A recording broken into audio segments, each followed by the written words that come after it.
عليه وسلم أنا خاتم النبيين لا نبي بعدي أو كما قال عليه الصلاة والسلام صدق الله العظيم আলমদিনা ছাত্র কাফেলা কর্তৃক আয়োজিত সাপ্তাহিক সেমিনার সম্মানিত সভাপতি অভিজ্ঞ বিচারক মণ্ডলী ও আমার সামনে বসা দূর থেকে ছুটে আসা এলাকার বাসিন্দা ছাত্র ভাইরা সকলকে জানাই পক্ষ থেকে আন্তরিক শুভেচ্ছা ও মোবারকবাদ।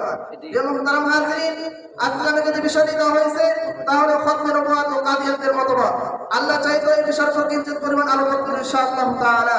প্রিয় মুহতারাম হাজিরিন, আমার বক্তব্যকে দুই ভাগে ভাগ করে নিয়েছি, এক খতমে নবুওয়াত, দ্বিতীয় কাদিয়ানদের মতবাদ। প্রথমে আসি খতমে নবুওয়াত সম্পর্কে আমরা জেনে নিই। প্রিয় মুহতারাম হাজিরিন, খতমে নবুওয়াতের আকীদা ইসলামের আকীদা, যা বিশ্বাসের অন্যতম ঈমানের অংশ। মুসলমানদের জন্য মৌলিকভাবে আকীদার বিশ্বাস, একত্ববাদ বিশ্বাসী হওয়ার পাশাপাশি মুহাম্মদ সাল্লাল্লাহু আলাইহি সাল্লামকে নবী রাসূল হিসেবে বিশ্বাস করা ফরজ। প্রিয় মুহতারাম হাজিরিন, তিনি সর্বশেষ নবী, তারপরে আর পৃথিবীতে কোনো নবীর আগমন ঘটবে না। প্রিয় মুহতারাম হাজিরিন, তিনি পূর্য নবী, জিল্লি নবী, ছায়া নবী, শরীয়ত বিশিষ্ট নবী আর শরীয়তবিহীন নবী, উম্মত নবী, কোন ধরনের নবীর আগমন ঘটবে না এই পৃথিবীতে। আসমানি কোনো কিতাব নাযিল হবে না, নতুন কোনো উম্মতের আবির্ভাব ঘটবে না এই পৃথিবীতে, ঠিক কিনা? প্রিয় মুহতারাম হাজিরিন, আল্লাহ রাব্বুল আলামিন কোরআন পাকের মধ্যে ঘোষণা করেছেন, আলিয়াউমা আকমালতু লাকুম দীনাকুম ওয়া আতমামতু আলাইকুম নি'মাতি ওয়া রাদিতু লাকুম ইসলামা দীনা। অর্থ হলো, আজ আমি তোমাদের জন্য তোমাদের দিনকে পরিপূর্ণ করে দিলাম এবং তোমাদের প্রতি আমার নিয়ামতকে পূর্ণ করলাম এবং দিন হিসেবে তোমাদের জন্য ইসলামকে মনোনীত করলাম। প্রিয় মুহতারাম হাজিরিন, পরিষ্কার ভাষায় বলতে চাই, নামাজ যেমন ফরজ, রোজা যেমন ফরজ, আমার নবীকে শেষ নবী মানা যেমন ফরজ, ঠিক কিনা? প্রিয় মুহতারাম হাজিরিন, রাসূল কারীম সাল্লাল্লাহু আলাইহি সাল্লাম হাদিস শরীফে ইরশাদ করেছেন, আনা খাতামুন নাবিয়্যিন লা নাবিয়্যা বাদি, আমি তোমাদের শেষ নবী, আমি তোমাদের শেষ নবী, আমার পরে আর কোনো নবীর আগমন ঘটবে না।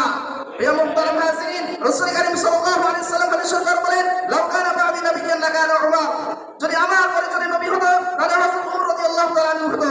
প্রিয় মুহতারাম হাজিরিন, আল্লাহ রাব্বুল আলামিন কোরআন পাকের মধ্যে ঘোষণা করেছেন, মা কানা মুহাম্মাদুন আবা আহাদিন মিন রিজালিকুম ওয়ালাকিন রাসূলুল্লাহ খাতামুন নাবিয়্যিন। অর্থাৎ মুহাম্মদ সাল্লাল্লাহু আলাইহি সাল্লাম তোমাদের কোনো ব্যক্তির কোনো পিতা নন, তিনি আল্লাহর রাসূল এবং শেষ নবী। প্রিয় মুহতারাম হাজিরিন, পরিষ্কার ভাষায় বলতে চাই, ইসলামের দৃষ্টিতে আল্লাহ মানুষের মাধ্যমের জন্য অনেক নবী রাসূল পাঠিয়েছেন। সেই ধারা শেষ নবী হলেন মুহাম্মদ সাল্লাল্লাহু আলাইহি ওয়াসাল্লাম, তিনি আল্লাহর প্রেরিত শেষ রাসূল, তারপরে আর কোনো নবীর আগমন ঘটবে না। এই বিশ্বাসকে খতমে নবুওয়াত করে আর এই বিশ্বাসকে অস্বীকার করেছে গোলাম আহমদ কাদিয়ানী। পরিষ্কার ভাষায় বলতে চাই, যদি কোনো কোরআনকার বাচ্চারা আমার নবীর খতমে নবুওয়াতের এই সিংহাসন দখল করার জন্য চেষ্টা করতে চায়, তাহলে আমরা সেই নবীর উম্মত মুহাম্মাদের সৈনিক, আমাদের দেহে প্রাণ থাকবে, রক্ত চলাচল করবে, আর ওই কোরআনকার বাচ্চারা পতন হবে, এটা কখনো সম্ভব হতে পারে না, ঠিক কিনা? প্রিয় মুহতারাম হাজিরিন, এবার আসুন কাদিয়ানদের সম্পর্কে জানা।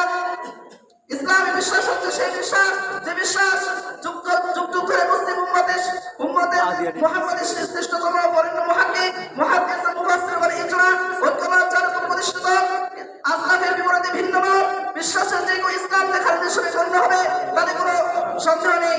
কারণ সালের বিপরীতে ওই ইজমার বিরুদ্ধে কারণ নতুন কোনো ব্যাখ্যা গ্রহণযোগ্য হতে পারে না। প্রিয় মুহতারাম হাজিরিন, মির্জা গোলাম আহমদ কাদিয়ানী ভারতের একজন বাসিন্দা, শতাব্দীর একজন নবী দাবিদার। অত্যাধিক প্রকৃতির গোলাম আহমদ কাদিয়ানী ছিল ব্রিটিশ সরকারের অন্যতম দাবিদার। সে নিজেকে কখনো মুহাদ্দিস, কখনো মাহদী, কখনো ঈসা ইবনে মারইয়াম, আবার কখনো নবী দাবি করেছিল। গোলাম আহমদ কাদিয়ানী ছিল ব্রিটিশ সরকারের আইন বাস্তবায়ন করার জন্য, আইন হাইস বাস্তবায়ন করার জন্য আইন আদালতকে মূল করে ব্যাখ্যা দিত। 1891 সালে সে সর্বপ্রথম মাহদী দাবি করেছিল, আর 1835 খ্রিস্টাব্দে ভারতের পাঞ্জাবের গুরদাসপুর থানায় তিনি কাদিয়ানী গ্রামে জন্মগ্রহণ করেন।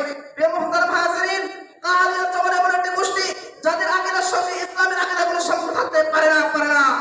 প্রিয় মুহতারাম হাজিরিন, গোলাম আহমদ কাদিয়ানীর যত লিখিত কিতাব আছে, সমস্ত কিতাবকে এই বাংলাদেশ থেকে ধূলিসাৎ করতে হবে, ঠিক কিনা? প্রিয় মুহতারাম হাজিরিন, পরিষ্কার ভাষায় বলতে চাই, ইসলামের মৌলিক আকীদার উপস্থিতিতে কেউ যদি নবী হওয়ার দাবি করে, তবে সেটা মুসলিম সমাজের নিকট মিথ্যা বলে সাব্যস্ত হবে। প্রিয় মুহতারাম হাজিরিন, সুস্পষ্টভাবে প্রমাণ হলো হযরত মুহাম্মদ সাল্লাল্লাহু আলাইহি সাল্লামকে সর্বশেষ নবী হিসেবে বিশ্বাস করা এই মুসলমানের ঈমানের অংশ। যার এই বিশ্বাসের মধ্যে কোনো রয়েছে, তার ঈমান বহাল থাকার কোনো অবকাশ থাকবে না।